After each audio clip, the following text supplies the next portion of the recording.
Hi, I'm Angela Cerio. I live on Staten Island. In 1976, I was diagnosed paranoid schizophrenic. And I didn't come across the mental patients movement until 1988 when I found out about the Alternatives Conference.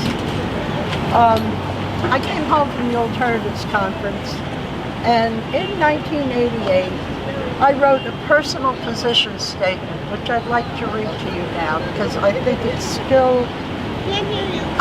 still as valid today as it was when I wrote it 30 years ago. Wow. Any illness is first characterized by concern, either on the part of the patient for his or her own well-being, or on the part of a friend, relative, or potential care provider for the well-being of that person. This concern is often a subjective judgment of deviation from an established norm. The labeling of such deviation, from an increasingly narrow range of socially acceptable behavior as a mental illness is strictly dependent upon the judgment of a psychiatrist. And psychiatrists have a great deal of discretionary power over which diagnosis to apply.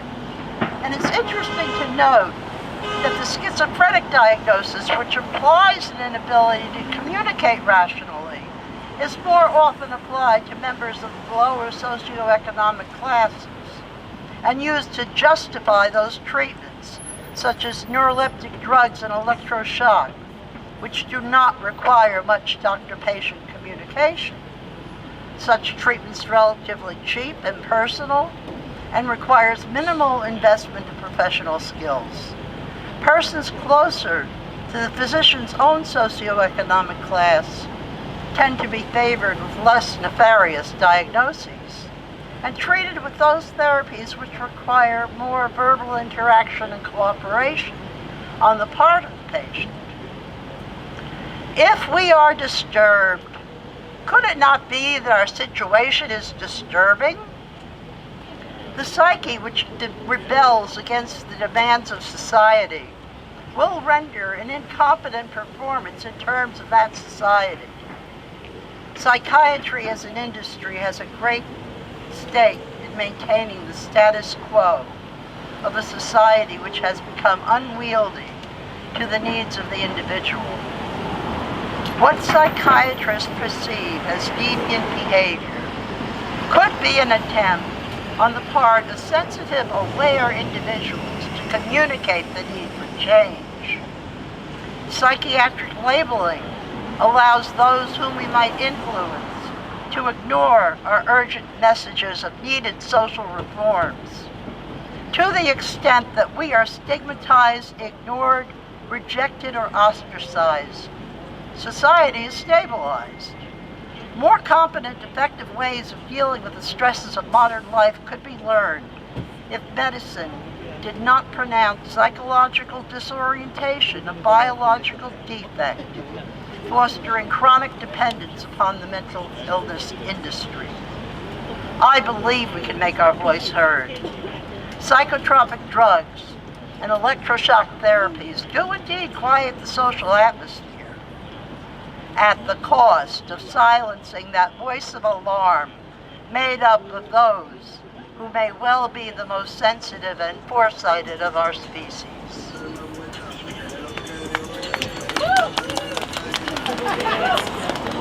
Now, I'd also like to read you something that came out in March of 2000. Celia Brown was a part of it. It came from the Highlander 30. Some of our leaders got together and they spent 3 days at the Highlander retreat. And this is what they came up with. This is their call for action. And remember now, this is almost 20 years ago. The Highlander call for action. We call upon all people committed to human rights to organize and fight against the passage and implementation of legislation making it easier to lock up, shock, and forcibly drug people labeled with psychiatric disorders. Legislation that is creating the backboards of the 21st century, not just in hospitals, but also in our own homes. We call upon all people committed to human rights to work together to build a mental health system that is based upon the principle of self-determination, on a belief in our ability to recover, and in our right to define what recovery is and how best to achieve it. We call upon people who have used mental health services to heal each other by telling our stories. We call for the creation of literature and other art forms that use our truths to educate, to inform, to validate our culture and our experience. We call upon elected officials, political candidates, and those with power over our lives to recognize and honor the legitimacy of our concerns through their policy statements, legislative proposals, and their actions. And we hereby give notice that we will do whatever it takes to ensure that we are heard, that our rights are protected, and that we can live freely and peacefully in our communities. Those are my heroes. And Celia's one of them.